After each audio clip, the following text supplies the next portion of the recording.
What's going on, everybody? I'm back with another video. This video is going to be looking at why I think Barcelona's favorites to win the Europa League. They tied today's match against Frankfurt 1-1 in Germany, so they'll be favorites at home. And before we get into the tactics, be sure to check out the OneFootball app. This video is brought to you by OneFootball today. It's a free app. There's a download in the description below, so be sure to check that out. You get the latest updates on games, transfer news, and your favorite teams all across the world. So it's a great app to have, and it's completely free. They're sponsoring today's video, so the support would be greatly appreciated. That's me on the screen there, just scrolling through the app, showing you some features.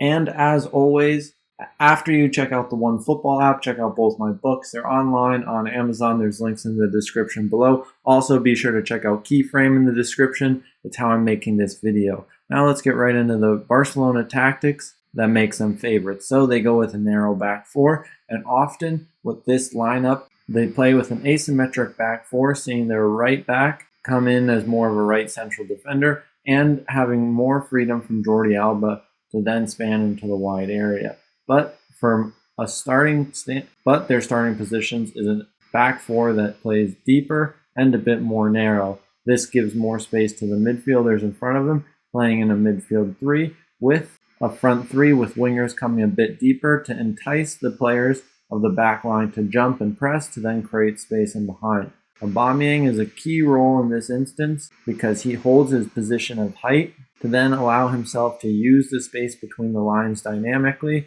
and undo the opposing team's vertical compactness. Frankfurt started the match and went with their 5-2-3, which would then drop deeper into a 5-4-1 for most of the match. But when they would press in their high block, we would see this 5-2-3 with the outside midfielders jumping to then create access to the first line of build-up of Barcelona, and the wing-backs jumping on asymmetrically using dual roles to then cover the press in central positions and create access to the fullbacks of Barcelona. This would then give Barcelona the advantage of having one-on-ones versus the central defenders of Frankfurt. So in the next picture here, we see Frankfurt falling down into their mid-block, going to more of a 5-4-1.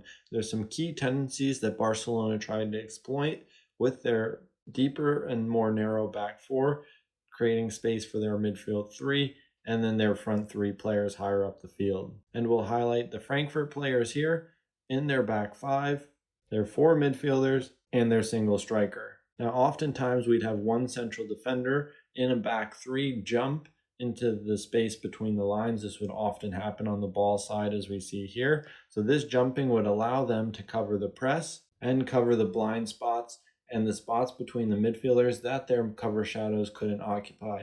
This made it harder for Aubameyang to find space to drop into and initiate third man concepts. But what worked really well for Barcelona was their use of this deeper and more narrow back four, because the amount of space that had to be covered to then have these players be pressed would often undo vertical compactness used by Frankfurt and allow for opportunities to progress. And especially when they would go through Busquets, there were diagonal passing options higher up the field that I think will be exploited if this isn't changed. And a key aspect of Barcelona to start the match, these two number 8 started wider to then make sure that the Frankfurt central midfielders couldn't generate access to them and block off these channels. So by going wider at the start and throughout most of the match, it created more concrete passing options between the lines. Now we start to see the look of the asymmetric back four for Barcelona, with then their right back inverting in a more narrow position, creating a three-man first line of build-up, allowing for then dual width to be created with Jordi Alba and the left-sided winger. And we see our more extended midfield three showing asymmetry in their width, and the 2/8 both occupying the half spaces and sticking to these positions to then give Frankfurt a problem when they would shift, because when Frankfurt would shift to generate access to the first line and adequately pressure them, the wide midfielders would have to jump, and then leaving the weak side player in the half space almost completely free. Now, another new asset that this Barcelona team has under Xavi is the ability to go direct and exploit pace in behind. So we have our defensive line for Frankfurt And now we have our winger of Adama Traore dropping deeper towards the ball temporarily to then attract the wingback to jump to him, to then create dynamic superiority and use his speed to then get in behind. We also see the option of Aubameyang to run off the shoulder of players, and especially with this number 8 position between the lines in the half space, it allows the wide central defender to jump to him and then further emphasize this space in behind for then the option to be played in behind directly. Now when Frankfurt went a man down, they would then go with a 5-3-1 to then secure the center of the field and force Barcelona's attack into the wide area.